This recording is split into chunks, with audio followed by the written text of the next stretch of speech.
welcome to Market Domination. I'm Julie Hyman. That's Josh Lipton, live from our New York City headquarters. We are giving you the ultimate investing playbook to help tune out the noise and make the right moves for your money. And here's your headline blitz, getting you up to speed 1 hour before the closing bell rings on Wall Street.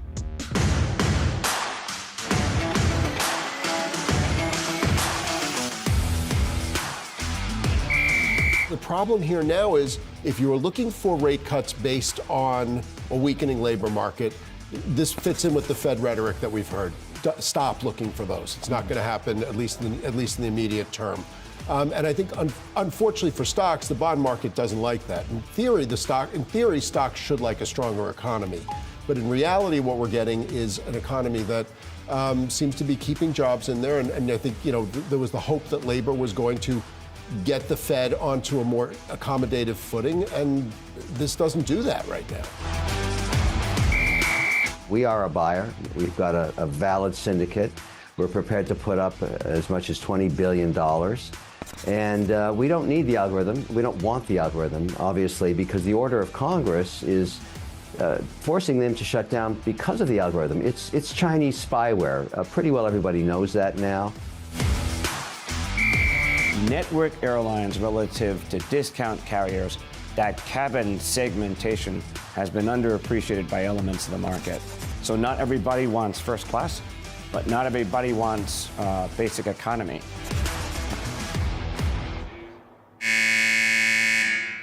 We got 1 hour to go until the market close. So let's take a look at the major averages here. Obviously, big reaction to today's big jobs report, even though we came in with much higher gains than had been estimated, 256,000. The thinking now is the Fed really, before there was already a thinking, the Fed's not going to be able to cut much more. Now we've got some on the street saying there aren't going to be any more cuts this year. We've got the Dow right now down 657 points, 1.5%, the S&P down 1.4%, and the Nasdaq down the same. Steve Sosnick, very smart strategist, friend of the show, he was telling Yahoo Finance, Julie, if you look at this report, his bottom line to us was if you were looking for more rate cuts based on a weakening labor market, Steve's point is you should probably stop looking at this point. And so you can see the reaction. Yields were popping across really 10s, 20s, 30s. And look at the 10-year, so you're knocking on 4.8 at this point. The question becomes whether you keep moving in this direction. Do you continue right up to 5%? If so, what does that mean for the equity market? It seems like kind of all eyes are actually pushed forward now, looking for that Q1 earnings season. Yeah, and I mean, 5% is that number that we've talked with people about as being kind of the danger zone, if you will. Looking at a 2-year chart here of the 10-year, we're back to where we were basically in late 2023. So that's the highest since is what we are now seeing here in the 10-year on the day. So that creates all kinds of knock-on effects throughout the stock market. If you look at what's going on elsewhere in stocks here today, if we can get that. Well, it's not going to work for us, so we'll look elsewhere. For example, the Russell 2000, which is down more because the small caps are seen as more vulnerable to those higher rates, or I guess conversely, everyone who is waiting for small caps to pop, we're doing it contingent on lower rates, which are now stabilizing rates, we heard, right? Exactly. So seeing a lot of movement, seeing tech trading off today, and then there's the TikTok knock-on effects, which we're also going to get to in a little bit as well, as we had those oral arguments in front of the Supreme Court today regarding TikTok, and the Supreme Court seems inclined to let the TikTok ban stand. We're going to get to that in just a few minutes. And some of the only names in the green today, by the way, some of TikTok's rivals. Exactly. All right, today's jobs data raising more uncertainty about the path for interest rates this year. In fact, Bank of America does not see the Fed cutting rates at all in 2025. For more, let's welcome in Lauren Sanfilippo, Bank of America Senior Investment Strategist. Lauren, it is great to see you. So let's get right to it, Lauren. I'm interested to get your take, your response to that jobs report, Lauren, and what you make of this market reaction. Do you think it's an overreaction, Lauren? I think that the market is squarely looking at what the Fed's going to do next, right? And the jobs report, which actually was a good one, basically priced out cuts for the year. And that's sort of how we've pivoted too in terms of our outlook. We're now not really looking for additional rate cuts this year. And in fact, we think the risk is actually skewed to perhaps a hike if we see that PCE data that's coming in a bit stronger than expected, hotter than expected. So I guess the question is, do you think it's going to continue? In other words, we've seen little signs of inflation perking up. We saw the ISM prices paid report earlier this week. Wage growth didn't look that hot in today's jobs report, but the University of Michigan inflation expectations longer term is ticking up. So do you think that reacceleration is what we're looking at here? Well, we saw that in Q4 too, so shouldn't be that big of a surprise. Like, I don't want to make too much of this one report, or even next week when we get those inflation prints, right? Let's not overreact to 1 month's data. Also considering there were some oddities and some one-offs even in the jobs market data today, the jobs report. So I'll say we could be in for a little bit stickier than expected inflation that's hanging out in that 2 to 3% range, right? That's not out of the question. And by the way, markets kind of knew that last year. But if inflation's sticky here, Lauren, was the Fed wrong to cut it all? I don't think the Fed was totally wrong. I think the first 50 basis point cut was kind of like an insurance cut, right? You heard that a lot. But 100 basis points in what was kind of like a shorter time frame is definitely significant. And we'll see how that plays out down the line with that lag in monetary policy in terms of how the corporates are sort of responding to that. I think what we're sort of trying to grapple with here is, as you said, the reacceleration was already being seen. The narrative was already pushing away from pulling away from as many cuts this year, if not to none. So why is what's happening now such a problem for stocks, I guess, is what I could say. I mean, we're still looking at a job market that is good. Yeah. Inflation is still not super hot. So what is the problem here? Right. The fact that people are employed should actually be a good thing, right? And stocks should feel good about that. I think at some point, though, you have to think about yields and how stocks are thinking about yields, right? And when we're bumping up or heading towards 5% on that 10-year, right, stocks have been tolerant of higher yields. And we saw that certainly in the fall, and everything went okay, right? It was like still smooth sailing in terms of what we saw in the fall with stocks and bonds. But here I think, 5% might be the psychological level, Julie, but I actually think that it's more about why bonds are rising, right, in terms of their yields. So. And in this case, it's more about Fed expectations, where before it was stronger than anticipated growth, right, in the fall. The glass half full argument is that, Lauren, that you'll hear, which is that it was a good report and it's a good labor market and it's in a good economy and that's good for stocks. But it's still, the bottom line is we have sticky inflation. I mean, inflation is not where Jay Powell wanted it, and he decided to cut anyway. And now I think a lot of investors look at a report like this and think, when are we getting back to 2%? Or maybe the feeling is get comfortable with not getting back, and maybe above trend is what you should get comfortable with. I think the higher for longer narrative that's seeping in here is true, right? I think we're going to see that play out this year. And I think that the Fed is coming around to that maybe they too will be tolerant of sort of this 2 to 3%, right? More of a flexible target than a hard stop at 2%. The other thing that's coming that could be affecting inflation is fiscal policy. And this is something that you and one of your colleagues wrote about recently, sort of the positioning of the U.S. as we go into a potential tariff regime and other measures that are going to be put in place by the Trump administration. What does that do to inflation, and how does that position the U.S.? Yeah, it's a good question. We do have to think about that return differential and what it could mean for inflation here versus sort of the rest of the world, right? But generally, I'll say we're not too sure yet on how this shakes out in terms of what's anti-growth, what's pro-growth, right? And a lot of times I think there's a lot of analysis that sort of looks at those policies in isolation. We have to look at it, the whole kit and caboodle, right? I think that's an important part, and we just don't know yet. So I would say from a portfolio perspective, the best thing to do now is really get ahead of maybe some rebalancing, what you can do before January 20th. I think that could make sense. And we do think that the greater drivers, right, fundamentally what we're seeing for equities is this broadening trade when it comes to a lot of the earnings that we're expecting. I mean, even for Q4 now, we're having financials report next week. And the financials, in terms of their earnings growth, right, it's set for like close to 40% for Q4. So I do think we can have this widening opportunity set, and that looks compelling to us. Lauren, you've also written about this other trend, this sort of a world economy that you see becoming more closed than open, a comeback of sort of economic isolationism, right? I'm curious for viewers who are listening right now, investors who are listening right now, what are the implications of that you think people need to be aware of? Yeah, I think so. It's important to sort of think about on the portfolio level what that means, right? And if the U.S. is going to go down this path of isolationism, like I've written, it's more of the idea here that I think it's harder to position abroad. and it's harder to get really excited about, for example, the recoveries that could be happening in Europe or EM as the example. And I don't talk to too many clients who are really upset that, maybe you missed Argentina as one of the best performing markets last year, Turkey, right? I mean, those are like kind of obscure finds. The general idea, I think, is investors are sort of looking at U.S. base investments, and what they don't want to miss is like the Mag 7 trade, right? It's that concentrated trade that I think works in both directions for investors. And you think that's still going to work this year? You know what? I don't think it's a bad idea. In terms of the U.S. exceptionalism story, I can see that playing out again this year. And on top of that, with the Mag 7, it's because those companies just display very good earnings fundamentals, right? And their underlying fundamentals are what's really driven the market last year and the year prior. Yes, are their earnings coming down? They're decelerating. That's for sure. But I think it's kind of a two-pronged thing when we're looking at earnings for this year. It's the catch-up, and it's also the deceleration, right? So the catch-up of the 493 of everyone else, it's the everything else trade, and then the Mag 7 coming down. So, and I think both of those things, by the way, are a little bit testy, and they are actually risks for this year. That they don't work out quite like maybe, and we don't land that 6,600 year-end target, right? That's 11% upside. So we'll see. Lauren, thank you so much. Thank you so much coming in. The Supreme Court debates whether to uphold a law that would lead to a ban of TikTok. Now, if the bill stands, the China-based social media app will either need to find new owners by January 19th or be blacklisted in the U.S. from app stores and web browsing.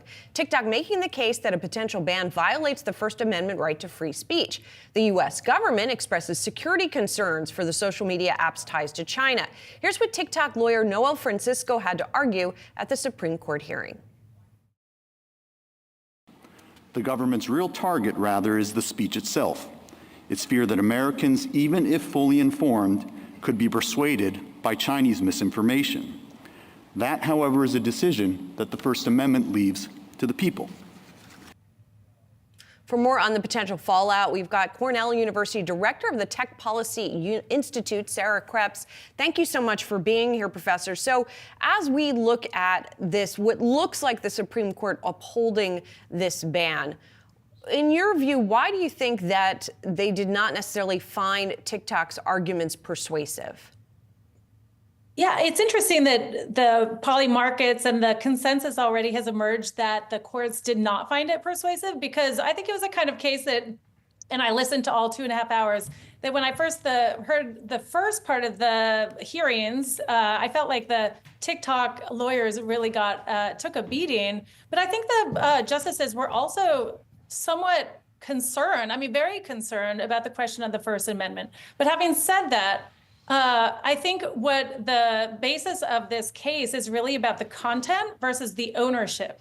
And the First Amendment does not apply to foreign ownership, even if the TikTok lawyers are saying that, yes, it applies to the American content creators. That's a different argument than what the Supreme Court justices and the government were making about foreign adversary ownership of ByteDance ownership of TikTok.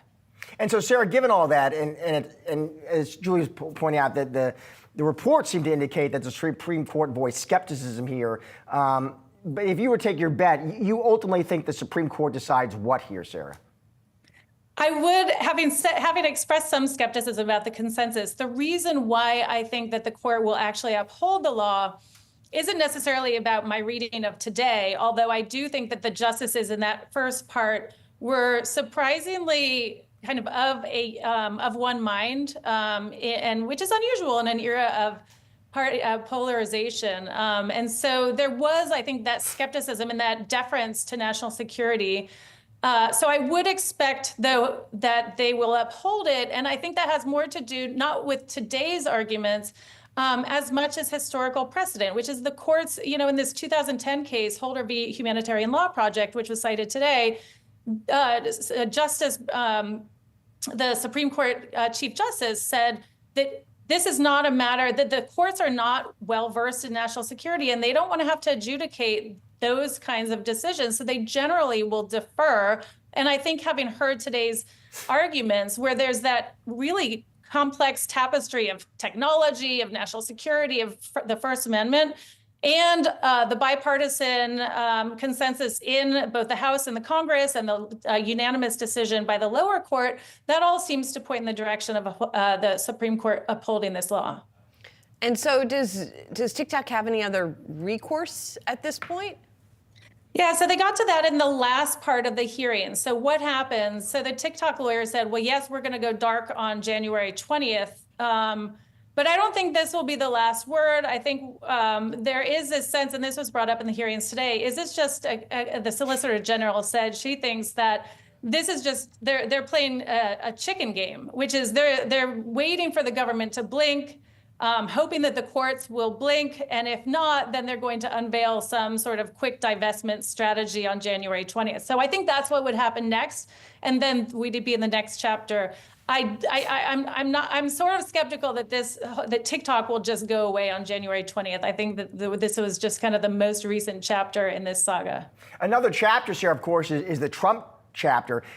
And his sort of thinking about TikTok has evolved, Sarah, right? Because he was a critic of TikTok initially, but now it sounds like he would like to, if he had his way, kind of put a hold on all this until he moves back into the White House. What kind of power, what kind of legal authority does he have here, Sarah? Well, his legal authority is not to come in and be able to just reverse this. That's not how it works. What could happen, though, is that the Trump administration would be in a position to decide whether a possible divestment is adequate. So that then would go back to the president. And because of how complicated this is and this question of backdoors and the ownership, it's difficult. It's a difficult technical question, and that could give him some sort of that discretion to make that judgment about whether this divestment is adequate in terms of mitigating the national security risk. Sarah, are there any implications for other Chinese-owned companies, or was this really just pertaining to TikTok? No, it's a great question, because this came up today in the hearings, which is, well, what about Temu? They have millions of Americans that they get click data from, and what about that? And that's a valid question, but I think was set aside as a difference in kind was the language that the Solicitor General kept using, the difference in kind from what we're talking about here, which is the 170 million Americans access to their data and ability to manipulate the psychology and opinion of those Americans. Sarah Krebs, thank you very much. An important perspective today as we follow this story. Thank you.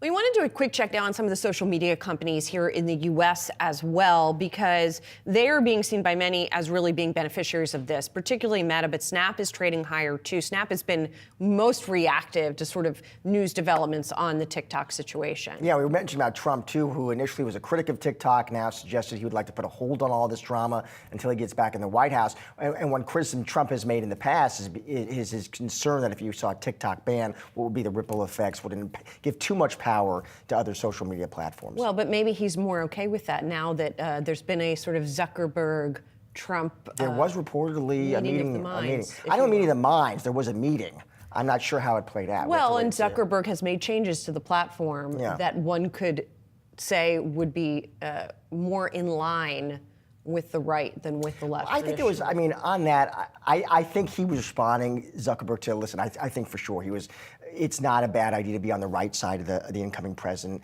I'm sure he was probably responding to pressure that he's seen from X. I also think probably Zuckerberg in that instance, he's first and foremost a CEO, an executive, a businessman. I think he's also just responding to, you could argue, broader seismic shifts he sees in the culture and politics.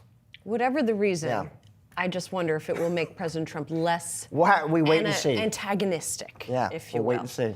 All right, we're just getting started here on market domination. Coming up, shares of AMD sliding today on the back of another downgrade. We'll check in on that and some of our other top calls of the day when market domination returns.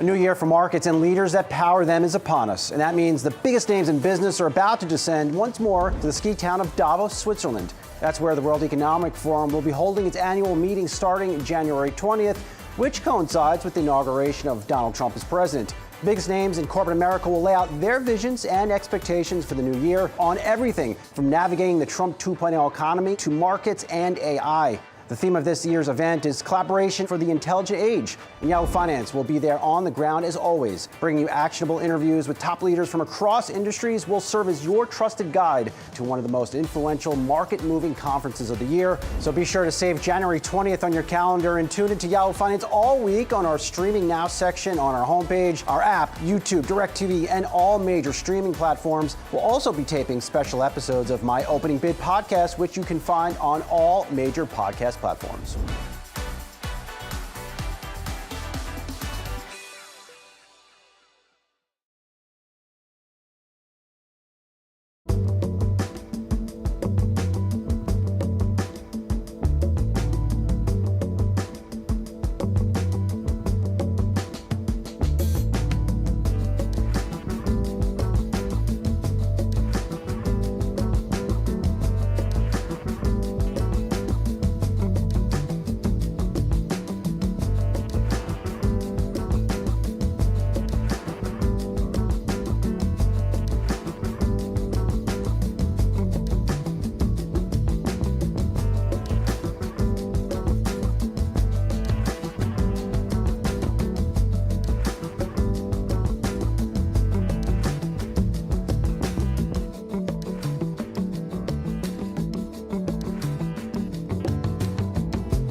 The U.S. economy added more jobs than forecast in December, and the unemployment rate unexpectedly fell to 4.1%. Now, this latest data pointing to a strong picture for the labor market, but Wall Street not thrilled, as this raises more uncertainty about the path ahead for interest rates. Our next guest maintains an optimistic outlook on what good labor data should mean for markets. Your Dandy Research Chief Market Strategist, Eric Wallerstein, joining us now with more. Eric, it feels like we're back in the good news is bad news regime for markets. Do you think that's the case, and should we be? I think investors are definitely worried about, the level for yields. 5% is kind of that psychological trip line, I suppose, from 2023 when we had a lot of fiscal fears. But I think the difference now is it's a lot of really strong growth that's helping drive yields. I think the big issue and what the bond vigilantes are trying to tell us is that the Fed definitely is on the verge of making a policy mistake, or they were mistaken to cut rates by 100 basis points when nothing really in the economic data warranted that. So they've cut, they're kind of forecasting several more cuts this year. I really think the Fed should be on pause for the remainder of the year. I think this report might put them on that path. And you think the 10-year, Eric, heads where from here as we sit here knocking on 4.8? To be honest, I think it's a little oversold. I think 4.5 probably makes more sense. The economic data has been very good, but I don't think it warrants something close to 5%. But again, this is kind of like a historical norm for the 10-year and even the 30-year, which is much closer to 5%. We think, 4.25%, 4.75% for the 10-year makes sense based on really strong real GDP growth and some stickier inflation. I think unless the Fed gets much more hawkish at its next meeting, which it might, bond yields will kind of stay very lofty, a little loftier than they would otherwise. So you really need the Fed to start to talk tough. We're starting to see it from some FOMC participants, but I think Chair Powell needs to, at the next meeting, say, hey, we're on pause for the remainder of the year. Eric, I know you guys over at Yardeni remain pretty bullish for stocks for the full year. Why are you not more daunted by this idea of sticky inflation and potentially higher for longer bond yields? Why isn't that a bigger obstacle in your mind? Well, so in December, we actually said we might see a bit of a pullback in January. There could be for tax reasons, people waiting until January to sell their stocks. But there's a number of kind of headwinds. I also think there's a major kind of uncertainty mark.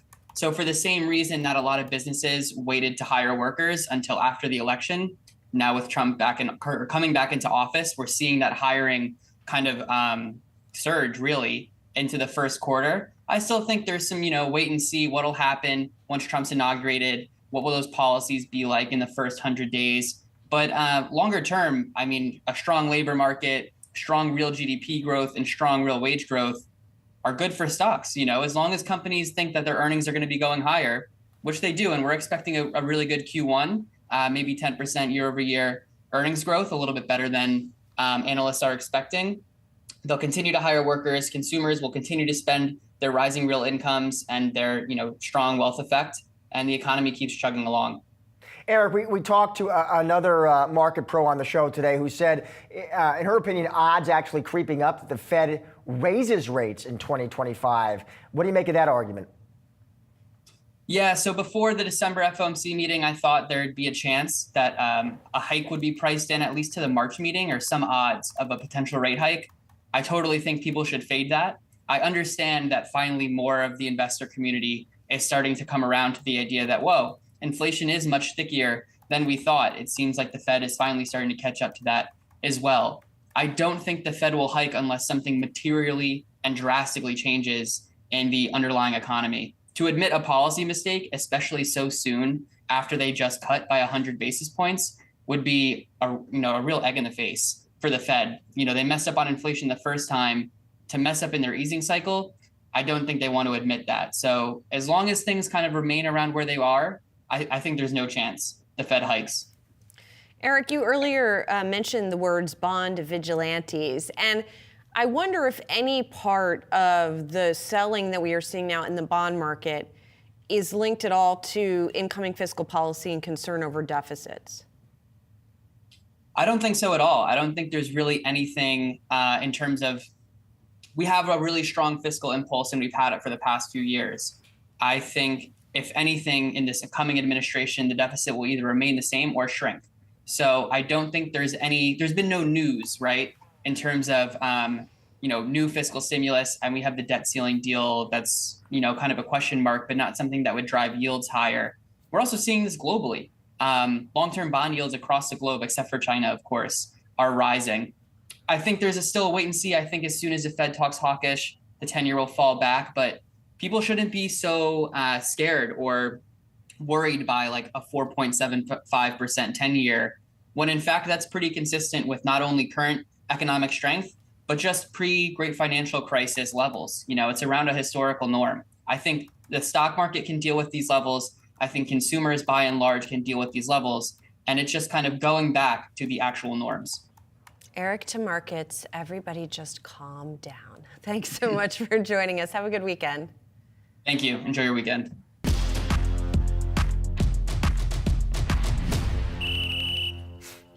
Let's check in on some of today's top calls right now. Goldman Sachs downgrading AMD from buy to neutral. The note naming AMD's rivals among the bank's top picks for 2025. This was part of a bigger note from Toshiya Hari and his team looking at the chip landscape for this year and talking about a barbell strategy. So sort of AI names on the one hand, and then chip companies that could benefit from a cyclical recovery in the semiconductor industry on the other. So they cut AMD to neutral, they get lukewarm. Their target is set at 129. I also saw that Mizuho cut the target on Lisa Su's company too. It looks like to 160, though they're still bullish. It looks like they maintain the outperform. AMD, we've talked about, Julie. It has not been easy going. It's down about 20%, it looks like, here over the past 12 months.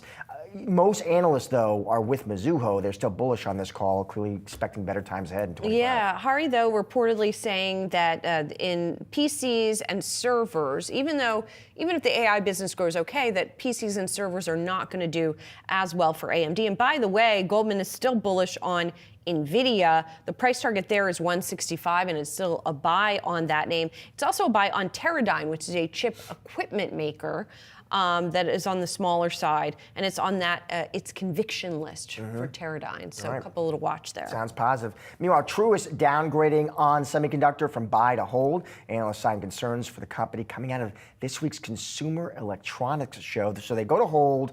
The CES show apparently did raise some concerns. They say the overarching theme is straightforward. Spending on AI infrastructure is strong, while demand for diversified end market semis, though, is mixed to weak, with on sounding particularly weak in their opinion. Stock down hard from that December peak, by the way. Yeah, and they met with the management of a bunch of different semiconductor makers there at CES.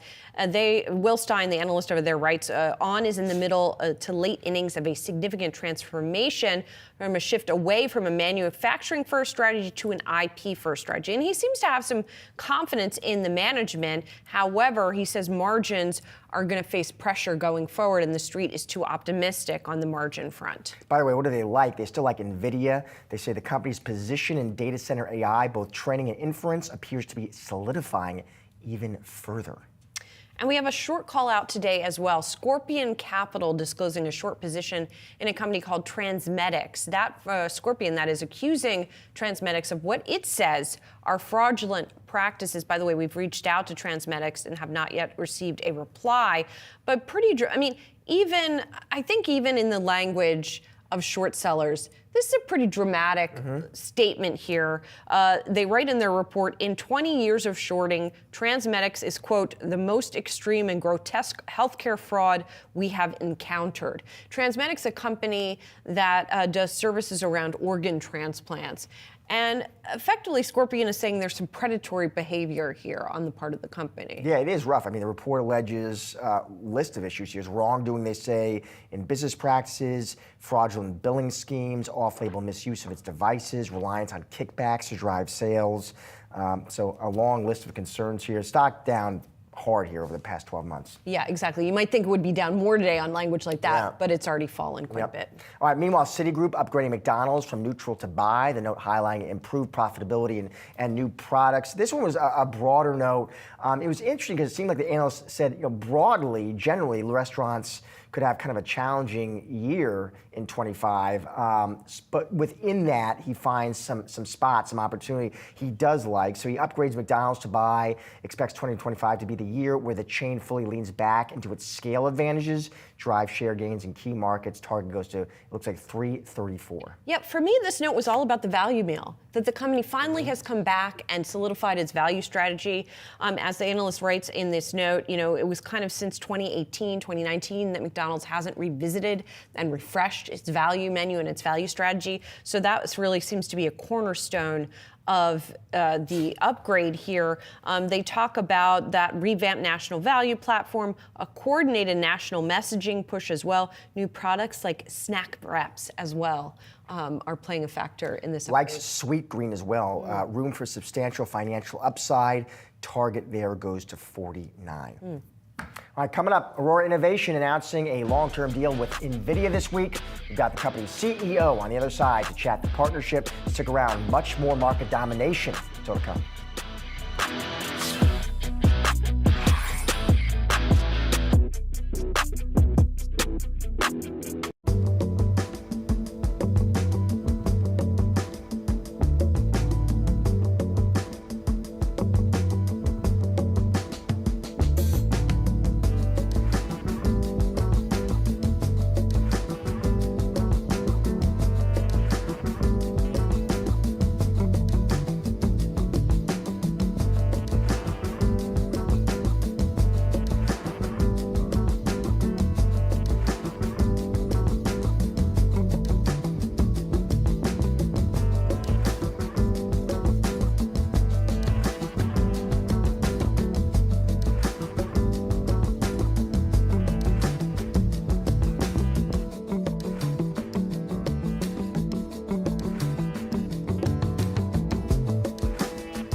Aurora Innovation announcing a long-term deal with NVIDIA, which sent that stock surging on Tuesday. That deal also including German company Continental to deploy driverless trucks, with more companies betting that the market for autonomous vehicles will grow rapidly in the coming years. For more on this, we're going to bring in Aurora CEO Chris Urmson. Chris, it is good to see you. So let's start with that news, Chris, because you made headlines there, partnering with NVIDIA, Continental to deploy driverless trucks at scale. Walk us through this news, Chris. What does this new partnership mean for your company? Oh, it's great news. And first, thanks for having me. So for us, we're in the business of making trucks that drive themselves, and we're going to have trucks on the road operating without people later this year in April. And this is really about how do we get to scale and be able to go from tens to hundreds to thousands and tens of thousands of trucks. And so how does this help you do that, Chris? Well, NVIDIA, as you know, is one of the leaders in making artificial intelligence chips. They're part of the hardware that goes into our systems when they're driving down the road. The partnership we have is really this unique one with Continental, where Continental is developing the hardware kit for us. They know how to make things at massive scale. They know how to make it for the automotive market. NVIDIA provides a really critical part of our system, the processor that our algorithms run on. So together, we're able to actually go and have a huge impact improving safety on America's roads, making it easier to get goods from one place to another, and really helping the economy grow. And is that the ultimate goal of the technology there, Chris? Is it twofold? Is it to improve safety, as you see it, and also to move goods more efficiently, more effectively? Absolutely. When we look at the opportunity here for our customers, if you're a trucking company today, you're limited to driving that vehicle 11 hours a day because people get tired. With what we're building with the Aurora Driver, you should be able to operate that vehicle more like 20 hours a day. And so anything where you can effectively double the productivity of a really expensive asset like a truck, it's hugely beneficial. The driver won't get tired, so you can run longer at lower speeds, so you have more fuel economy, which is good for the environment and good for the bottom line. And of course, while driving a truck is a really important job, and we should be thankful for anyone who's willing to do it, there aren't enough people who actually want to do it because it's a tough job. You're away from your family. You're 10 times as likely to die as the average American on the job. So it really, I feel incredibly fortunate to work in a place where we kind of check all the boxes in terms of helping society and the economy. Of course, you're not the only guys who are working on this kind of product. Tesla, notably, also working on autonomous driving for this, so certainly electric for trucks. So when you look at the competitive landscape, is it sort of a winner-take-all situation? Why do you think Aurora is going to be competitive here? Yeah, so there's a bunch of reasons. Right, we've been building the company. We're about 8 years old today. Along the way, we've made a lot of the right decisions to be here. There's a lot of the competition in the space has kind of, frankly, died or fallen off. So when we look at our advantages, we have some technological advantages. So we have the special kind of LiDAR that can see twice as far as anyone else. We have an ecosystem advantage. Today, we work with Continental, one of the world's leading automotive technology providers, NVIDIA. We work with PACCAR and Volvo Trucks. They make about half the trucks sold in the U.S. market today.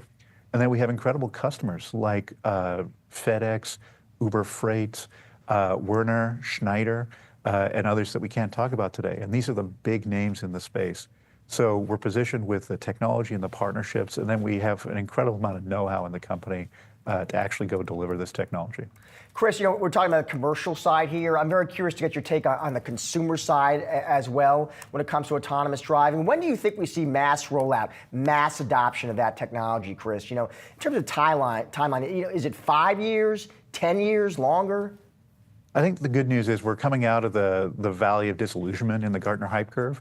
Right, if you're in San Francisco today and you stand on a street corner, you're going to see 1, 2, 3 self-driving vehicles pass you. And they're operating today. And from what I hear, it's an amazing experience. Come later this year, you're going to start to see Aurora's trucks on the road serving customers in Texas. And then we're going to grow that over the next few years. So I think it's really exciting to see the promise of this technology we've been talking about for a decade or more starting to be practically realized for everyone. Chris, as far as I can tell, you guys are not just pre-profit, you're pre-revenue as well. I mean, you're going to get all these trucks on the road. You have customers, but the customers haven't paid you yet because there's no trucks that are driving, at least not at scale yet. When is all of that going to happen? Yeah, so we are actually paid today. So we haul loads between Dallas and Houston and between Fort Worth and El Paso, and we get paid for that. In finance geek speak, it's contra R&D instead of revenue. But we're actually a top 5% carrier in the U.S. I think today, just on scale. And so if you've had a package shipped between Dallas and Houston, there's a really good chance that traveled on an Aurora truck. Later this year, we'll begin operating with nobody in some of those trucks and then grow that from one initially to tens by the end of the year to hundreds next year and then on to thousands and tens of thousands in the coming years. Chris, great to see you. Thanks for joining us. Appreciate it. Really appreciate your time. Thank you.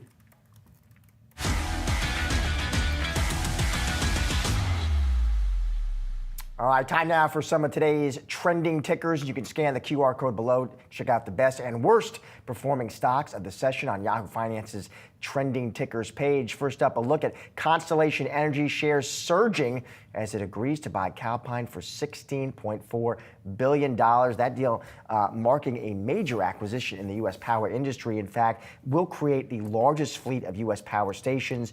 Broader theme here is when we talked a lot about electricity and the demand for it here in the U.S., which is, of course, expected to grow very strongly thanks to data centers, EVs, you name it. And it looks like investors also like the structure of the deal, which is in cash and stock, and how quickly it is going to be accretive.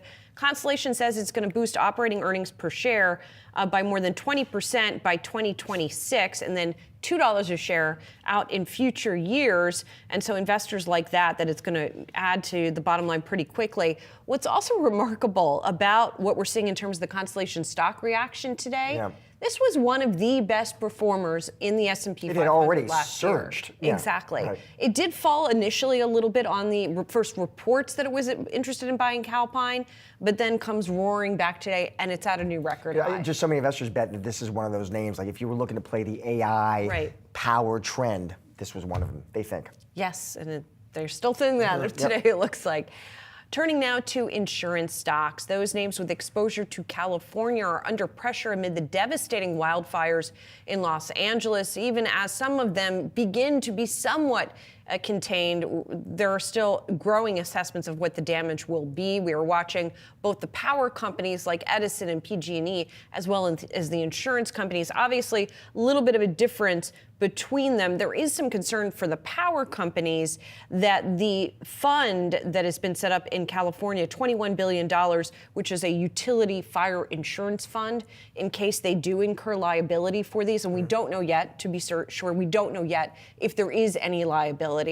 But there is growing concern that fund, if they do end up getting sued, is not going to be large enough. Yeah, as you point out, Julie, we should know authorities have not determined the cause of the Eaton wildfire or the other big blazes in LA.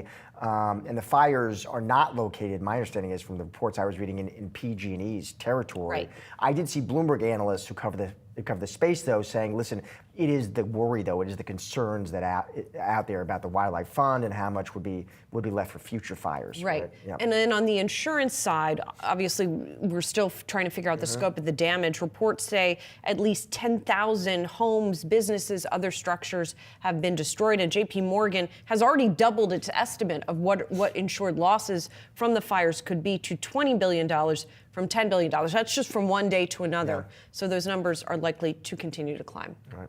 Stick around. We'll be right back.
From Wall Street to Main Street, America is gearing up for Donald Trump's second term as president. And President-elect Trump is promising big changes. Investors have questions, and Yahoo Finance is bringing you the answers. Will Trump's second term as president bring another year of strong gains for the market? What does the future hold for cryptocurrencies? And which companies are most exposed to those proposed tariffs? Tune in for conversations with experts, analysts, and former administration members, starting on day one.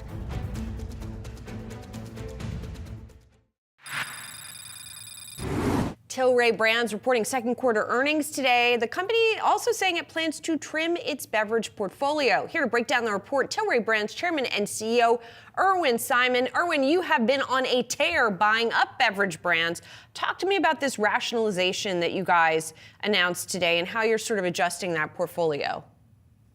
Good afternoon, Julie. How are you? So number one, since late 2020, that is when we got in the beer business. We bought Sweetwater Brewery. And since then, we went on to buy Montauk, Green Flash, Alpine. We bought 8 brands from Anheuser-Busch and another 4 brands from Molson Coors. So with that, we've done a lot of buying. And now what we're going to do is go through the SKU rationalization. We're going to eliminate about 300 SKUs. And these are slower selling SKUs. And actually, we're in the midst of introducing about 145 new products that are for consumers' demands today. So ultimately, and the retailers are looking to do this. Distributors are looking to do this. And this is the right thing for the business that we're doing. Irwin, I always respect the fact that you come on, rain or shine. There's some executives, Irwin, if they report and the stock drops, they might develop, laryngitis, Irwin, but you come on and you defend the name. I do want to ask you, Irwin, the stock. I don't have laryngitis and I'm on, okay? So I appreciate it. And I know our viewers do too, Irwin. But I look at the stock. And, listen, I don't have to tell you, it's down about 40% in the past 12 months. I'm curious, Irwin, do you think there's just a part of your story that the street, investors, folks listening right now, they don't fully appreciate, Irwin, or maybe they even, in your opinion, misunderstand? Well, listen, that's a great question because there's times I look at the stock and I say, what the hell am I doing wrong, okay? And I step back and I come back and I look at it and, Julie knows, me from my heydays and what I built with the team there and the brands and the products and the industry. Step back today and look at what Tilray is today. In 2019 is when I took over a little company called Aphria, which was a recreational medical cannabis company in Canada. It was about $50 million in size. And today, look what Tilray is. It's close to $1 billion. We have a strong market cap of close to $250 million of cash. Our debt levels are not that high. And we're in categories that are real interesting categories.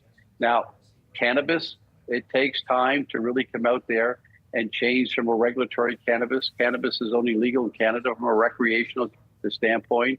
I heard before I got on what Trump organization is looking for, the Trump administration is looking for in regards to legalization. And come back and look at the beer industry and the spirits industry. A lot of the big guys are having trouble in there. And I got some great brands. And look what I've accumulated over the last 4 years in regards to the beer industry, the spirits industry, and the cannabis industry. So there's a lot within Tilray today. We have facilities today. We have 20 facilities across the country out there.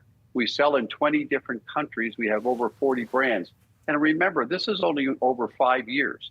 This quarter we lost $2 million. It says $85 million, but the majority of that's non-cash. How long did it take for Tesla to become profitable? How long did it take for Uber to become profitable? How long did it take for Amazon? And this is only 4.5, 5 years. So yes, I think part of the problem is I'm still looked upon as a Canadian cannabis company, okay? And, my philosophy is you build a great company, you build a good company with brands, you build a good company with teams, you build a good strategy. It's important to have a great balance sheet. And one day someone's going to wake up and say, wow, well, that's a real good company. And look at the times with crypto. Look what's happened out there. And trust me, I'm hard on myself when I come back and look at the stock price. But then I come back and I look into this company And when I get up at 2 o'clock in the morning and I start sort of saying, what the hell are we doing wrong? Listen, everybody does something wrong, but we're doing a lot of great things. So let me ask you then where you think the growth is going to continue to come from. I mean, I look at the beverage alcohol revenue up 34%, although, as you say, some of that is adding on new stuff. What is the longer term growth rate for that business, and what do you expect for the other lines of business? So just to come back, listen, the craft beer business is a $10 billion industry.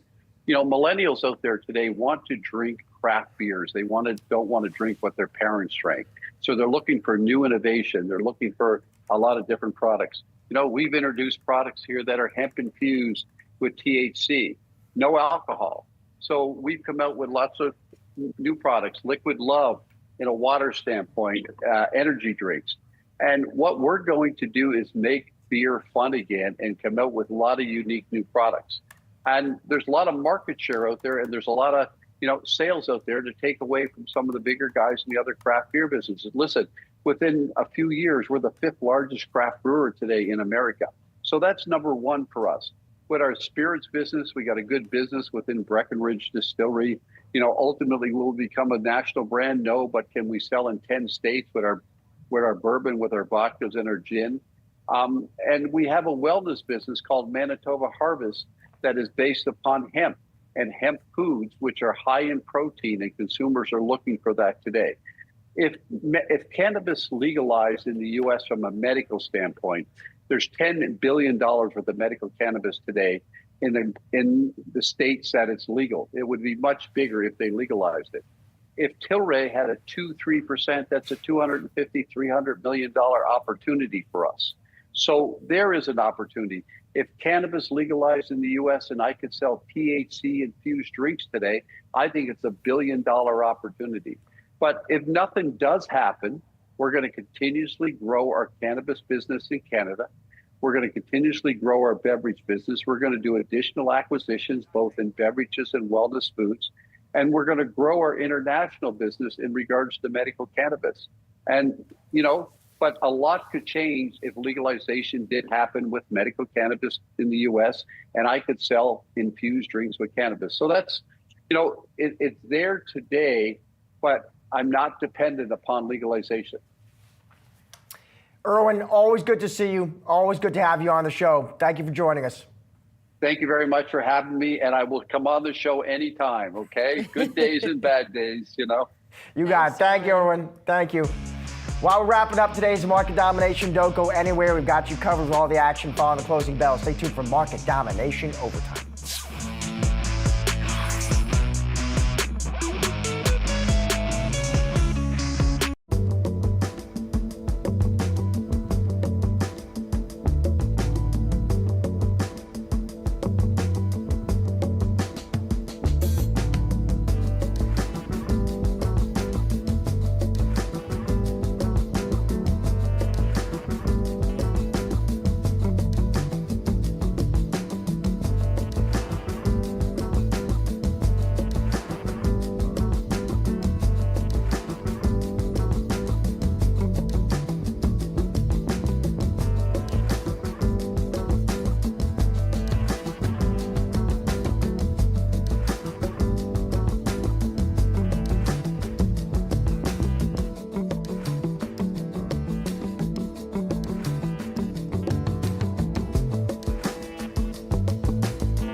That's the closing bell on Wall Street, and now it's market domination overtime. Jared Blickery going to come along in a moment to get us up to speed on the action from today's session. But let's start with the major averages here.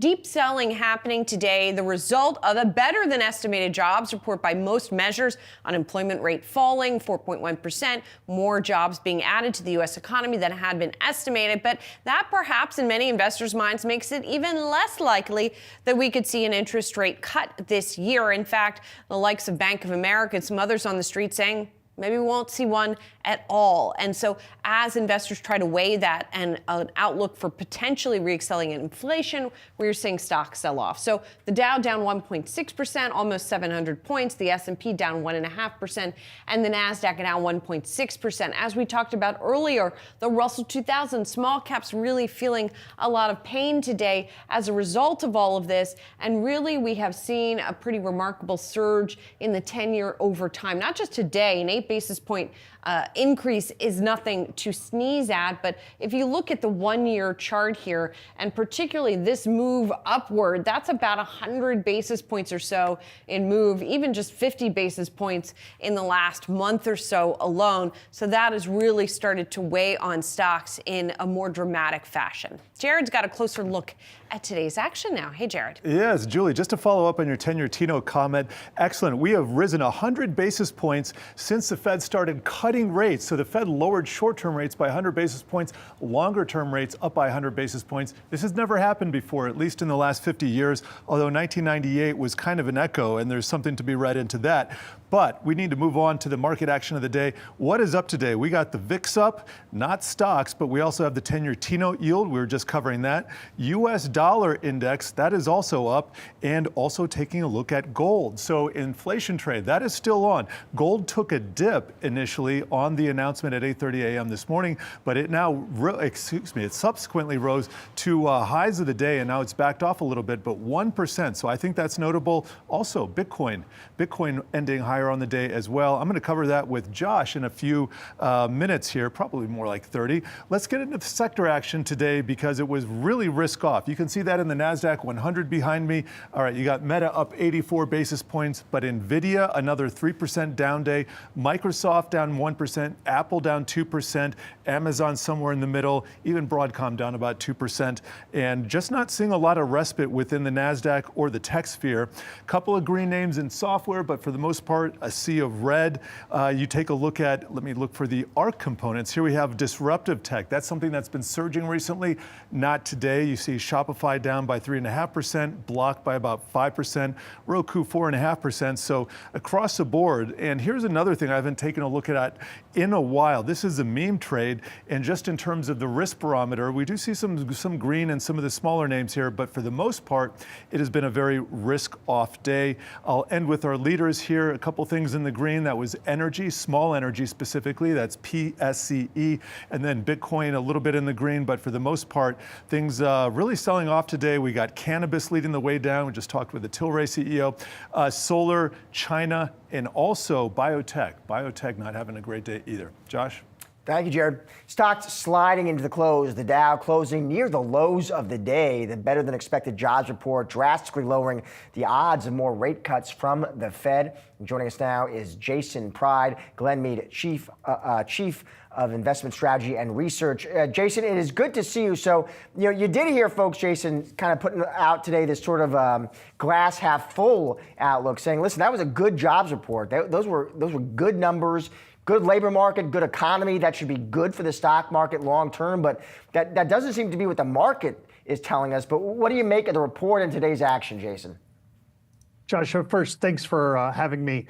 In terms of the jobs report, you're right. That was actually a pretty decent jobs report, like decent payroll numbers. Unemployment rate came down a little bit. Wage number wasn't hugely high. It was kind of okay. But if you think about it from the Fed's perspective, I think the market's turning towards, well, what is the Fed doing in response to this? And they have two mandates. On the one hand, they have employment, which is looking like it's kind of middle of the range. It's not really giving them a clear signal one direction or the other, being overheated or oversupplied. And the other side of their mandate is inflation, which is going to be coming about next week. And we've basically been getting a handful of readings over the past few months that inflation is it's not like out of the range of what they'd like it to be, but it is not definitively in the exact range of where they'd want it to be. So every time you get a report that doesn't really push the way against this, you get this reaction from the marketplace that the Fed is going to more likely pause for a longer period than previously expected.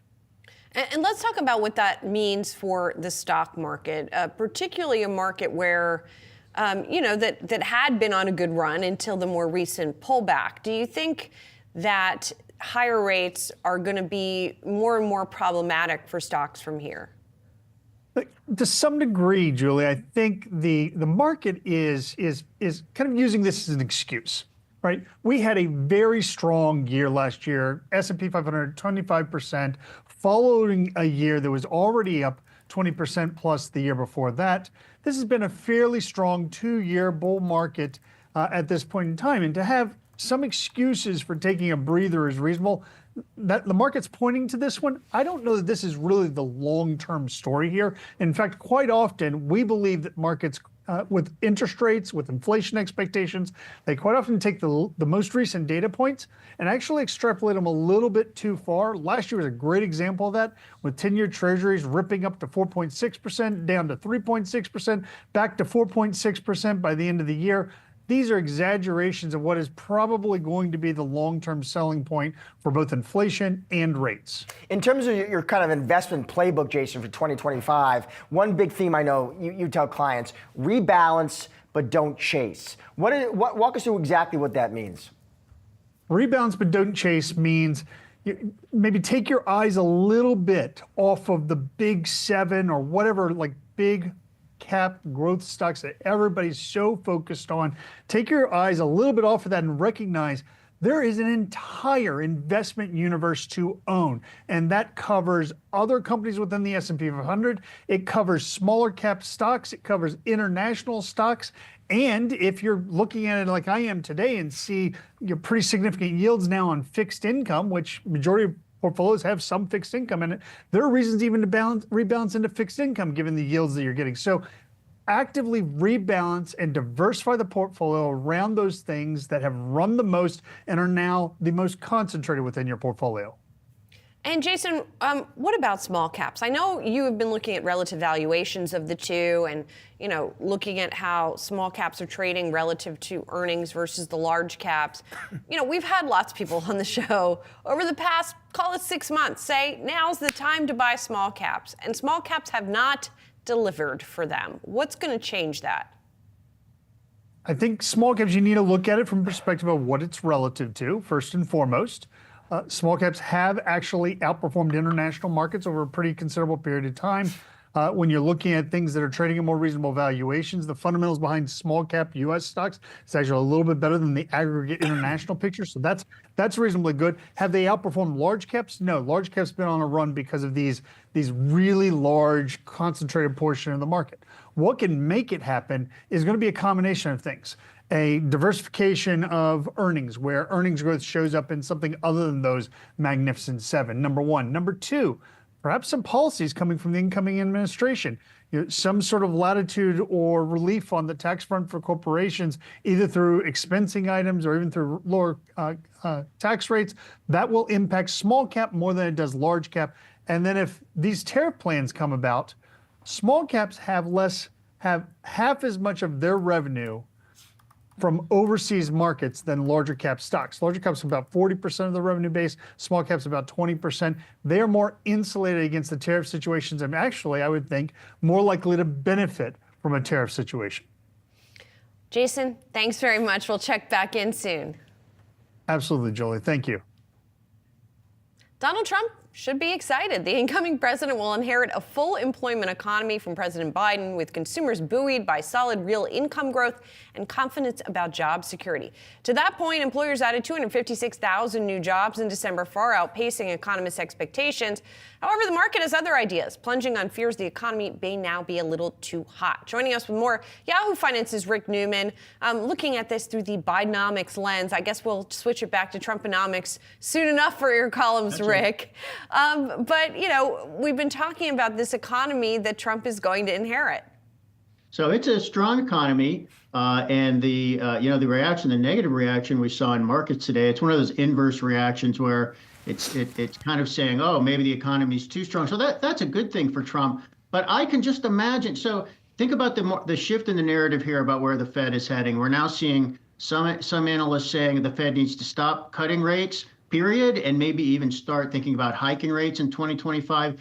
Imagine if that happened, how Donald Trump, who's going to be the new president at that point, imagine how he's going to react to that. Well, the Federal Reserve was cutting interest rates in the fall. It started right before the election, almost as if trying to help the incumbent Democrats. And then the moment Donald Trump gets into office, it starts raising rates. So that seems like it's going to fuel the animosity Trump already feels toward the Federal Reserve. And, we're also getting another really interesting signal from a couple different areas in markets, which is that consumers and investors do seem to start to be thinking now that inflation is going to go higher, at least in part because of those tariffs that Donald Trump plans. That has now shown up in the Michigan Consumer Sentiment Survey for 2 months in a row. The tell there is one question they ask that's buried deep in the data, doesn't usually get much attention, but suddenly there's been a surge in people saying they expect the price of durables like appliances and household goods to go higher next year, and that's largely because of the tariffs they've been hearing about. So this is just all clouding the picture for Trump as he is about to enter office. Something could happen. Trump could get the message and say, okay, I'm not raising your prices. I'm going to do something else. But for now, consumers are a little bit worried. I want to talk about your new column about how Biden is leaving Trump a new lever for pressuring potentially Putin. Walk us through it.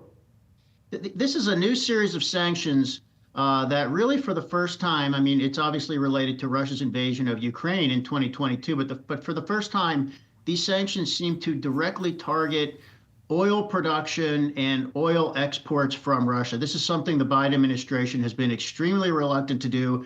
It has put on a ton of other sanctions that are mostly meant to keep Russian firms, including energy firms, from selling oil on the markets in any manner that involves U.S. dollar transactions. But the fact is, Russia has been able to sell a lot of oil. Oil revenue is by far the number one thing that fuels its war-making machine. So now, as Biden is on the way out, he's really going after number one, this fleet of what are called shadow tankers. It's like 200 ships that aren't registered. They don't get insurance through the usual market. So now he's trying to impose sanctions to stop them from moving oil. They're going to be new sanctions on actual producers in Russia, on people who trade in Russian oil, on ports that receive Russian oil shipments. So no one knows exactly what the effect of this is going to be, but because Russia has gotten pretty adept at sanctions evasion. But Biden, for the first time, is really going after Russian energy exports, trying to take that oil off the market so Russia cannot get the proceeds from that. So Trump is going to inherit those sanctions. He could repeal them, but if he leaves them in place, it will be a pretty powerful set of sanctions on top of all the other sanctions that are already there that could actually hurt Russia in 2025 and serve as leverage to get some kind of acceptable deal with regard to the war in Ukraine. Rick, thanks a lot. Have a great weekend. Bye, guys. You too. Coming up, it's what to watch for next week. We'll get you caught up on everything you need to know for Monday to kickstart your trading week. Stick around, more market domination overtime coming up. From Wall Street to Main Street, America is gearing up for Donald Trump's second term as president. And President-elect Trump is promising big changes. Investors have questions. Yahoo Finance is bringing you the answers. Will Trump's second term as president bring another year of strong gains for the market? What does the future hold for cryptocurrencies? And which companies are most exposed to those proposed tariffs? Tune in for conversations with experts, analysts, and former administration members, starting on day one.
Donald Trump hasn't even re-entered the White House yet, but already a GOP civil war has broken out between the MAGA and Doge factions of the party. And there's no reason not to expect flare-ups over the next 4 years.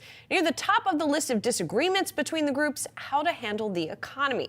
Joining us now, Jason Draho, UBS Global Wealth Management, Head of Asset Allocation. Thanks for being here. Pleasure to be here. And you sort of laid this out in a recent note where you talked about the MAGA versus Doge factions. So first of all, frame it for people, how you think of their competing priorities. So you think of like what MAGA originated 8 years ago. It's a America First kind of populist movement, ultimately trying to help people who've been left behind over the past, say, 20, 30 years of economic prosperity. Ultimately, it's for the workers, it's for the people. So I think of it in terms of economic terms, like it's a labor positive support, at least conceptually. Doge, at least the entity that's being created, it's reducing government spending. It's trying to kind of reduce the role of government in the private sector. In simple terms, I think that's therefore beneficial for the private sector for capital. So in simple terms, MAGA is very kind of labor friendly. It's kind of anti-immigration. Doge, and we saw this online and a couple weeks ago, this back and forth like the merits of H-1B and various visas. So therefore, if you're more pro-immigration, it's sort of less MAGA. So I think this is a gross simplification, certainly, but just to try and characterize like what are the distinctions, there really is a distinction within the Republican Party right now of two different kind of competing economic ideologies. Does it matter though, ultimately, Jason, does it just come down to what Trump wants? I mean, you mentioned H-1B, and that was a cage fight. I mean, it was like Musk and Ramaswamy. I had Bannon and Loomer and fireworks and memes. And at the end of the day, though, Trump comes out and says, my views about H-1B haven't changed. I want smart people, his words, in this country. So it's ultimately, where Trump leads the party. Yeah. So you ask, is Trump really more MAGA or more Doge? Yeah. Because if you look at Trump 1.0, the economic policies introduced, tax cuts, deregulation, there were some tariffs, by and large, except for China, they were pretty modest. It's a fairly traditional Republican Party, despite a lot of the rhetoric. So will that be the same case this time? That's an open question. Mm-hmm. A lot of people look at Trump as being sort of very aware of the stock market, so therefore aware of how capital is doing. If he's using that as a gauge, a real-time gauge of his economic success, then that to me indicates that on net, when all the dust settles, it'll lean a little more Doge or sort of market-friendly. Now, the path to get there, a lot of volatility, a lot of uncertainty, but I think ultimately, if we sit here from December 15th, the policies in place, I think will be ultimately kind of received by the market in a favorable way. There are also implications for spending, of course, right? MAGA versus Doge. Like, from what you described, MAGA would seem to be more spendy, Doge perhaps less spendy. So, I mean, how does that sort of play out, deficit-wise? So under Trump 1.0, the deficit increased, right? There was tax cuts, there was more spending. Doge is trying to shrink the government, reduce the deficit. So it kind of comes down to, again, where does Trump lie? Where does the Republican Party align in terms of their willingness to allow the deficit to be larger or expand or shrink? A very different thing this time, Trump 2.0 versus 1.0, interest rates and the size of the debt and the deficits. And inflation was much less back then. So their ability to do reflationary, expansionary kind of policies 8 years ago, much easier than it is today. And given where interest rates are, I kind of think of like, the bond vigilantes could be in small ways coming back. And I sort of frame it out as like there's a Trump put for equity markets in 1.0. This time I think there's a Trump put for treasuries, meaning you can't have treasury prices go too low because it means interest rates go high. That's bad for the economy, that's bad for the markets. That means a less inflationary, less fiscal expansionary policies if you ultimately kind of using that as a gauge. Look, this is all conjectures. It's not real economic analysis. That's all we have right now. But that's kind of, if you kind of go in like which direction do I think they lean in? As an investor, I think ultimately, again, it's going to be sort of somewhat market friendly. But yeah, you have just, I mean, your point is you've got big personalities, big themes. There's uncertainty for right now, right? But you have to talk to clients. So I'm just curious, like, when they ask you, as you lay this out, what the actual investment implications are here, what are you telling them? So a few things I'd say, like it's going to be a choppy market for the next couple of months, just as this policies come in. Leave aside the data that's kind of moving markets. Will it be more inflationary or not? And when we saw back in December, the back and forth just to pass a funding bill for the government for 3 months. So bigger tax cuts, spending, that's going to cause more noise. It's going to mean range-bound markets, kind of my view. But unless the fundamental view of the economy is really kind of deteriorating, and the jobs data today suggests it's still quite healthy, I think kind of pullbacks in the markets are ultimately bought. So we're constructive on growth. We think inflation, will kind of gradually come down. The Fed still is biased towards cutting, not hiking. That's still a pretty favorable environment for risk assets. So if you look through the noise, if you're a long-term investor, which I think we want our clients to be long-term investors, between now and year-end, ultimately the path is higher, but the path there is going to be probably bumpier than it was the past couple of years. So what does that imply then for asset allocation? Since that's your purview, right? So, in terms of stocks, in terms of fixed income, in terms of alternative assets, how should people be balancing all of that? So relative to sort of like your typical long-term allocation, we are sort of favoring a preference for equities versus fixed income. We just see more upside. We say like kind of there's more to go in stocks, after the past 2 years. Therefore, kind of lean towards equities, U.S. equities. We like the tech sector, in particular. The AI theme, I think, has runway. That's going to be, again, on the full year basis, an outperformer. Within fixed income, just kind of worried about the rate move. So we've been more cautious on telling people to buy like longer duration 10-year plus bonds. Like the more rates go higher, the more it gets attractive to buy. We saw like a couple years ago, it got to 5%. That became a really compelling entry point. I think you'll see investors come in there, but we're kind of cautious on that. And then in terms of alternatives, that's more of a structural long-term allocation. And by and large, I think most investors are underweighted towards alternative asset classes, private equity, private real estate, private credit, hedge funds. In an environment going forward where inflation is always going to probably be lingering in the background, we know the typical 60-40 stock bond portfolio doesn't do as well when inflation is an ever-present risk because bonds just don't do quite as well. Therefore, diversification going into alternatives, I think now structurally it's an important part to do. This is not a 1 or 2 month view. This is like a multi-year view, and the way you get into it is sort of over a period of time. But it's a core part of our portfolio now. Jason, super interesting conversation, blending a lot of themes there. Thank you so much. Thank you. Appreciate it. Time now for what to watch next week. We're going to start off here on the earnings front. Big banks kicking off another earnings season next week, including JP Morgan, Wells Fargo, and Citigroup. Wells Fargo announcing results for its fourth quarter on Wednesday. Analysts expecting the bank's net interest income guidance for 2025 to be aided by higher interest rate expectations. And sticking with some other earnings, we'll hear from KB Home, United Health Group, and Taiwan Semiconductor, all of them reporting next week. United Health Group is due to announce its fourth quarter results on Thursday. Analysts anticipate that the company will maintain its 2025 outlook.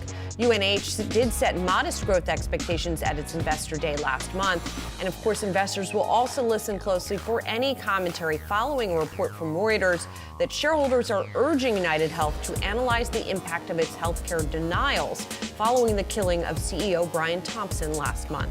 And moving over to retail, Kohl's is replacing its CEO Tom Kingsbury with Michael's CEO Ashley Buchanan on Wednesday. Retailer had a tumultuous year, down about 50% as consumers, we know, continue to move away from department stores. Buchanan has also served in executive roles at Walmart and Sam's Club. And taking a look at the economy, we'll be getting monthly PPI data on Tuesday. That's the Producer Price Index. Economists forecast total PPI will hold steady at 0.4%, while core PPI could tick up to 0.3%. And then really importantly here, fresh inflation data coming in Wednesday with the CPI, the Consumer Price Index, will be very closely watched. Total CPI expected to stay at 0.3%. Core CPI could slow to 0.2%. Well, from the CES Tech Conference to the December jobs report, it's been an eventful week here at Yahoo Finance. Here's a look back at what you may have missed over the past few days.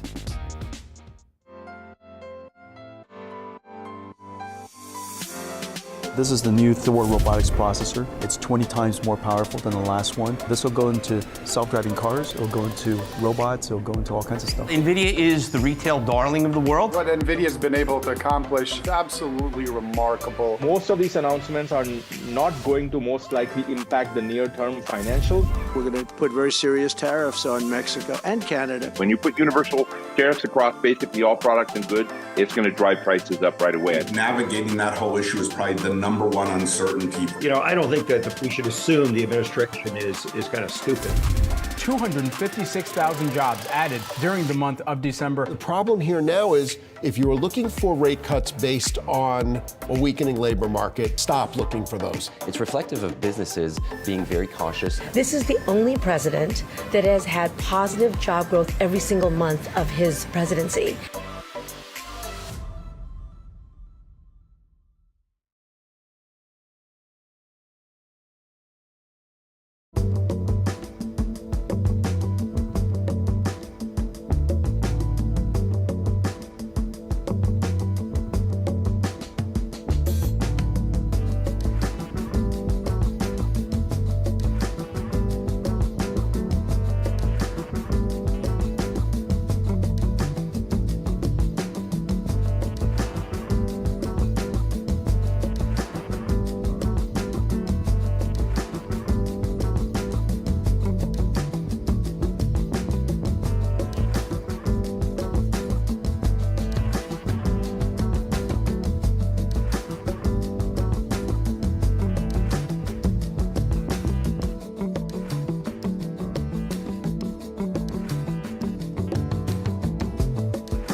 Hello and welcome to Asking for a Trend. I'm Josh Lipton, and for the next half hour, we're going to be breaking down the trends of today that'll move stocks tomorrow. There's a lot to keep track of, so we're focusing on what you need to know to get ahead of the curve. Here are some of the trends we're going to be diving into. A rough day for the markets. The Dow closing down more than 700 points. Nasdaq dropping over 300. Falls come after a stronger than expected jobs report, which could force the Fed to pump the brakes on rate cutting. We're going to dive into some more of today's market trends straight ahead.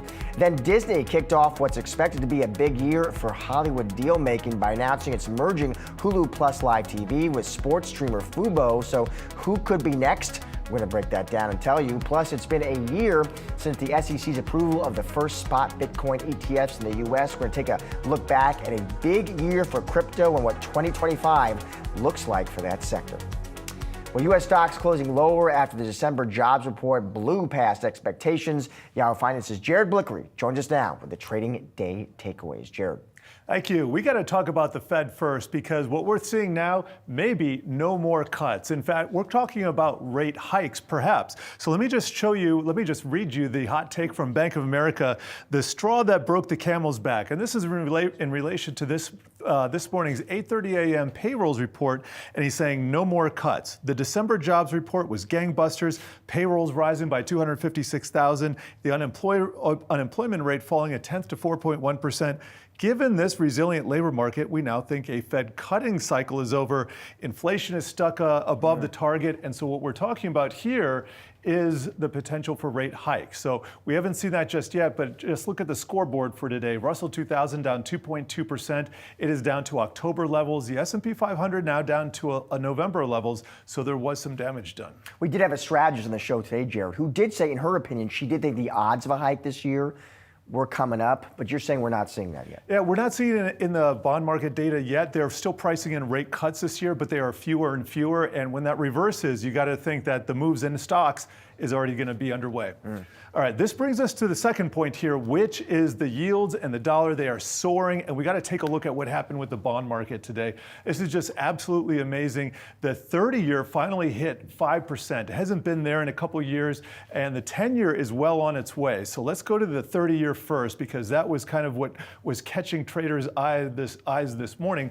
Here's the 30-year yield, and it's 4.96%. So it did hit 5.0%, but here is the 3-year chart, and you can see these are the highest levels, and it did spike above 5% in 2023, a little bit of an inflation scare there, but you got to go back a lot farther to see when it was at those levels. And in fact, this is a 30, 40-year chart that we're looking at right here. This is the up movement that we're seeing since the pandemic. And I had the chance to talk with Michael Reinking over at the New York Stock Exchange. By the way, we moved our podcast, Stocks in Translation, over there, and we talked about the term premium in the U.S. bond market, and he kind of broke this down for us. Let's take a listen. The other piece of what we're seeing is the move higher in term premia. So not to kind of throw another fun, what's the? I was going to say, well, hold on. Another, what is term premium? Yeah, so numbers. Yeah. So if you think about it, it's the amount of excess interest you want to earn for owning longer term bonds, right? Just to kind of really simplify that. Yeah. How much money is it going to take you to get into these long term bonds? Right. It's to own a 10-year bond versus, right, the difference that you would demand to own a 10-year bond versus a 5-year bond, right? Gotcha. And what we're starting to see is the term premia is started to move higher. That is in response to those deficits that you're seeing, right? And it's a very interesting dynamic, because it's something that most people, kind of on Wall Street haven't really dealt with for 40 years. Right, it hasn't happened for 40 years. 40 years, Josh. Sounds like a long time, Jared. What do we have a historical record there? Well, my goodness. This is a chart going back to 1790 of the 10-year T-note yield. What I want to point out here, this rise that we've been talking about since 2020, that is just a blip here. We have had these rises in yields. And by the way, this is a bond bear market, because yields rising means that bonds are going down. They're in a bear market. This was 35 years. We were just in the opening innings. Nobody really remembers what it was like that back then. We might have a few people who were earlier in their careers, but this is why it's very important to kind of take things with an open mind here, because there's just not a lot of people on the street with experience. That's the bottom line. All right, final Jared Blick report. All right, finally, the inflation hedge. This also relates to what's going on today. This has to do with the gold market and also Bitcoin. Now, I thought it was really interesting. I'm going to pull up gold here. I was looking at it real time this morning as the news was breaking, and here are gold futures. I'll put the intraday in. The first move was down, and that was with stocks. Stocks were going down. However, stocks stayed down and gold went up. Why? Because there is still inflation risk on the table. And in fact, it's that very inflation risk which is leading those rate cuts to be priced out. And maybe in the future we'll see rate hikes priced in. But not to get too far ahead of ourselves, I just want to point out that gold at the highest level in several weeks here. Here's a one-year chart. Here are the record highs. You can still pretty close to those record highs. And I mentioned Bitcoin as well. Is it an inflation hedge? I think that's still debatable, but nevertheless, this is a one-year chart. It's up 103%. Here is today's chart. It too took a bit of a dip on the news, but ending higher, so up 3%. It was really interesting to see the dynamics play out in today's payroll reports in the market. So Bitcoin and gold, is that what gold. That's what I'm watching? That's what we are watching. We watch the dollar enough. We're watching Bitcoin and gold now. Thank you, my friend. Always good to see you. Disney kicking off what's expected to be a big year for Hollywood deal making with the surprise announcement earlier this week. It would be merging Hulu Plus Live TV with sports streaming service Fubo. The agreement led to Disney, Fox, and WBD deciding to axe its own combined sports streaming service, Venue Sports, proving just how quickly the media landscape can indeed shift. Despite the early move, there are still a lot of names left on the board. So we're asking the billion-dollar question, who is next? Joining us now to help us answer that is Mark Boydman, Solomon Partners partner and head of media. Mark, it's good to see you. So maybe, Mark, let's start on the big media news today, because it got a lot of headlines, a lot of attention, and for good reason, Mark. You did have Disney, Fox, Warner Brothers Discovery, Mark, they call off that new sports streaming service. That did get attention, Mark. That did surprise folks. Did it surprise you? What did you make of that? It did surprise me, because there continues to be evolution. First of all, thanks for having me. And let me tell you that it's interesting times we're living in. The media market continues to change so rapidly. When you think about that evolving streaming market, Mark, I'm curious, and listen, a lot of attention there for good reason. That's where the eyeballs are, and certainly the money, the interest, the time. How do you see that evolving in 2025? Should we expect to see more of what we saw with Disney and Fubo, more of this sort of rebundling, services, partnering? We should see more of that. It's all about scale, and consumers are looking to reach great content, and content is more and more expensive. So having the scale, bringing content together is easier. It also allows legacy media, so broadcast and cable network TV, to hold on to some of their assets. When you see streaming companies focusing really hard on developing audiences, it causes you to wonder what's going to happen to advertisers. Advertisers want audiences and eyeballs. And this way, advertisers can continue to play legacy media, continue to go after those eyeballs that are looking at ESPN and other cable network television that they can reach with legacy media, while also attracting different audiences through streaming. In your opinion, there's such a proliferation of streaming services now, Mark. I know in your house, in the Lipton house, I've lost kind of how many I'm even subscribed to at this point. Do you think that market at this point, that sector requires consolidation? It does, and look, Josh, I think what you're seeing with consolidation is the fact that consumers are tapped out when they reach 7 or 8 streaming services. It's expensive. Yep. And so the consumer is saying, I need to sort of see these things come together. But also, legacy media, diversified media companies want to protect their pay TV business, right? And ways to do that are to have bundling together, potentially streaming with pay TV, potentially with content that's going to migrate between both platforms. But the key is to reach the right audience, and the consumer should win, right? If you have a situation where you can reach someone in different ways and consumers continue to absorb content differently, and that's why you're seeing the landscape continue to shift. I don't think, to be honest with you, executives at diversified media companies know what's going to happen 6 months from now. They're continuing to think through it on a day-to-day basis, and it's a one day at a time approach. When you see Disney, decide, okay, we're gonna combine Hulu Plus Live TV with Fubo. I'm interested whether you think a streaming service can actually survive and thrive if it doesn't have a sports element. Yeah, sports is critical, as we've seen. Sports is what holds the glue together. By the way, within going back to pay TV, right? Sports has been an essential component to that, and that's why you've seen people not cut the cord as quickly as they could. But as we see sports migrate to these other platforms, you will see more people cut pay TV. Sports is the critical piece. We say this all the time because when people want appointment programming, it really doesn't exist much anymore, certainly for young people. And so if you want to reach an audience who's on the go, who's mobile, essentially, the best way to do that is with streaming. And people are consuming sports differently. Most young people today, my children, they consume sports with a phone in their hand. They're watching live TV, but they're also on social media and doing other things. And so the idea is to reach an audience and reach as many eyeballs, because as you know, this all comes down to advertising and advertising spend. For us, that's critical. And certainly we're watching advertisers who want to reach a mass audience. Today, it's very hard to reach a mass audience other than with sports programming. We talked a lot about the streamers. Let's talk about traditional cable networks too, Mark. And I'm curious what you see ahead in 2025. You had big news, Comcast spinning off CNBC, MSNBC. Do you expect to see more of that this year? We do, and we see some of those platforms being consolidators, right? So those spun off companies could potentially buy other companies. And that's really interesting. And again, it's all about sort of maintain that scale, but also synergies, right? There's tremendous synergies by putting these things together. So we're excited about that. We see a lot of M&A in 25. Not sure if it'll live up to all the hype. There's a lot of hype around 2025 being the year of media M&A. We think there'll be media M&A, of course.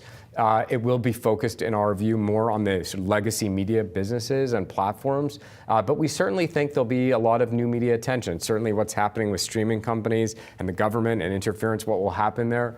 Certainly there'll be activity on that side, but it will always come down to the legacy media businesses that have to do something. In part, Mark, your confidence about M&A in this space, how much of that has to do with the new administration and this bet that you're going to see this broader, friendlier regulatory backdrop? Yeah, I mean, the view is there'll be deregulation, lower taxes. Both those things should contribute to M&A, as well as if interest rates that have been cut, the cost of capital will be more attractive for M&A. There's $3 trillion of private equity dollars sitting out there that could be acquirers, but you also have strategic companies that are thinking through the landscape. And as it relates to media, it's tech that is not a friend to media, both in terms of the platforms, right? So legacy media, technology is not a friend to their business, right, in terms of pay TV and viewing. But tech is also not a friend in terms of their balance sheets, right? They have big, deep pockets. They can go out and buy content. They can buy audiences. They can put companies together.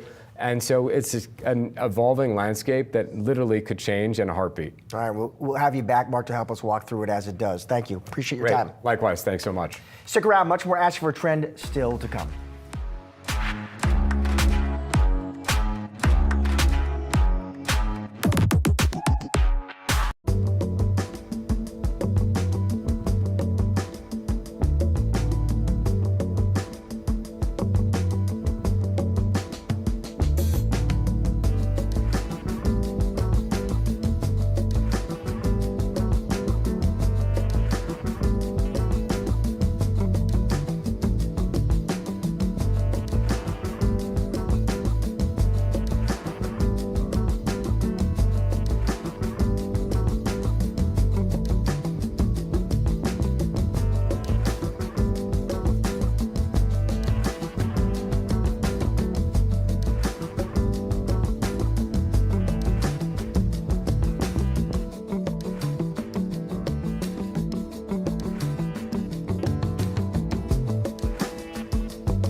Well, it has now been a year since the SEC's approval of the first spot Bitcoin ETFs in the U.S. The launch of these ETFs ushering in a new era for crypto, in part contributing to Bitcoin's milestone of reaching $100,000 in 2024. In the 1 year it's been trading, spot Bitcoin ETFs have amassed over $100 billion in total assets. Top players include iShares, Fidelity, Grayscale, ARK, and of course, Bitwise. So joining us now with a look into the crypto trade for 2025 is Bitwise Asset Management CIO Matt Hogan. Matt, it is always good to see you. So maybe just start bigger picture, Matt. I'm just curious to get your take on Bitcoin because, listen, remarkable run in 2024. You were here on the show, Matt, throughout a lot of that, talking us through it. We hit 108,000. We then seem to take this kind of breather here, Matt. We back to around 95 here. Is that all it is in your opinion, Matt? Is a bit of a breather, or no? If I'm long Bitcoin, I should be worried. I wouldn't be worried. It's great to be back on the show. I wouldn't be worried at all. You have to remember that before the election, we were trading in the high $60,000. So am I surprised that after we ran up above $100,000 for the first time, we're taking a little breather? I'm absolutely not. And more importantly, as we look into 2025, the number of tailwinds pushing this industry forward is just extraordinarily strong. We have the ETF flows, which I expect to accelerate in 2025. We have the new administration coming into DC. We have institutions finally making meaningful allocations into this space. We have companies like MicroStrategy making allocations. From where I sit, there are too many strong long-term positives to make this anything but a breather, maybe an opportunity for investors. So I'm very happy with where Bitcoin is. I think we're going to look ahead to the next 12 months, and it's going to be a very strong year indeed. You mentioned the new administration, Matt, and listen, Trump's inauguration just days away here, and he's talked about how, listen, he wants to make the U.S. the crypto capital of the planet. Those were his words. What would you expect him to do? What levers would you expect him to pull, Matt, in his first 100 days? Yeah, the amazing thing is we've already seen it even before the inauguration. We've seen it in the people he's named to his cabinet. We've seen it in the proposed new chairman of the SEC. These are people who have made strong pro-Bitcoin and pro-crypto commentary. You ask a good question, though. How does he continue that in the first 100 days? We need to see those nominees be approved and put in place. We need to see the regulatory lawfare that's been waged against the crypto industry over the last few years come to a screeching halt. And if we start to see things like stablecoin legislation or market structure legislation move through Congress within that first 100-day period, then you know that they're very serious about making this the crypto capital of the world. And I think we'll see the strongest bull market in crypto, perhaps that we've seen in a decade or so. Matt, you all recently conducted a survey, which was really interesting, of financial advisors and gauging their thoughts, their opinions, how they're thinking about crypto. Walk us through the highlights. What did you find? Yeah, first of all, this election we've been talking about was a game changer for advisors. 56% of the professional advisors we surveyed said they were more likely to invest post-election than pre-election. But when we did this survey, and we've been doing it for 7 years, the big question is always, will professional investors start to allocate into this space? Because these investors hold tens of trillions of dollars of assets, and by and large, most of them haven't allocated. Every statistic in this 7th annual survey suggests that it's happening at an accelerated rate. Just to call out a few, the percentage of advisors who have already allocated went from 11 to 22 in 2024. The percentage who said they're allocating this year, last year that was 8% expected to allocate. This year it's 19%. And my favorite, of those who allocated last year, 99% expect to maintain or increase their allocation. When I sort through those statistics, what it means to me is, look, we had an incredible year on Bitcoin ETFs. We saw 35, 36, $37 billion come in. I think we're going to exceed that in 2025. I think we could be looking north of $50 billion, and that's going to be extremely positive for the price of Bitcoin. When those financial advisors, Matt, when they want crypto exposure, how do they want that exposure? Do they want it through ETFs? And if it's through those vehicles, how do they choose which ETF? Because, of course, they have their options, Matt. It's a great question. The overwhelming majority want it through ETFs because it's the easy button for financial advisors. It's how they get exposure to stocks and bonds, how they want to get exposure to crypto. Our survey found 77% said the ETF was their favorite option. As far as how they choose, it's really interesting. Of course, expense ratio is important. The less you pay, the more you keep. We're happy to have one of the cheapest ETFs or lowest cost ETFs, BITB, at 20 basis points. But beyond that, the survey showed that they're looking for providers with deep expertise in the crypto space. They want people with strong reputations that have been around for a while, but that can help them navigate this space. Because one thing that's really important to financial advisors is it's not just when they buy an ETF, it's what happens in 3 months or 6 months or 12 months when they have a question. Part of what Bitwise has been doing for 7 years is having a full sales team available to answer those questions, a full research team. And the need for that came out. People want that support. Matt, I look forward to another year of talking all things crypto with you, my friend. Thank you for joining us. Have a great weekend. Thanks for having me. Coming up, we're breaking down data from the December jobs report, our chart of the day. Stick around. Much more asking for a trend still to come.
For our chart of the day, we're taking a closer look at average hourly wage growth from this morning's big jobs report. Yahoo Finance's Julie Hyman joins me now with a closer look. Julie. Yeah, we've been talking all about the jobs report today, and we've been talking all about inflation today. And I wanted to zoom out and take a look at average hourly earnings, how much they've been growing or not.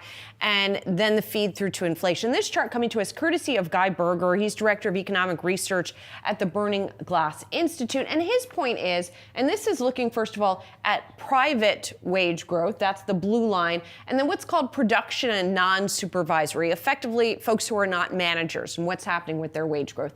And what you notice here, if you get sort of post-pandemic and the strange effects that were happening there, is that effectively we've been kind of sideways or so for the last year in terms of the amount of wage growth. It's been relatively steady here. And what are the implications of that? Well, as Guy says here, if you look at inflation elsewhere ticking up and wage growth not re-accelerating, workers are going to get squeezed, right? If their wage gains are not keeping pace with inflation. So that's something to keep in mind, and the implications for spending power going forward if we see that kind of phenomenon really start to emerge in a more decided fashion. And then the other implication is, well, what are the feed-throughs to inflation? In other words, if wage growth isn't re-accelerating, then how much can overall inflation accelerate? And in Guy's opinion, and I was messaging with him about this, he says if wages don't accelerate, there is a cap to how much inflation can accelerate. But that said, if we do see inflation accelerate in other non-wage areas, that could put marginal pressure on inflation and then create some headaches for the Fed in terms of what they can do about that going forward. But definitely, for folks who are watching their paychecks every week, this is an important figure to continue to watch, especially if inflation elsewhere is re-accelerating, Josh. All right, thank you, Julie. And that is a wrap on today's Ask for a Trend. Have a great weekend.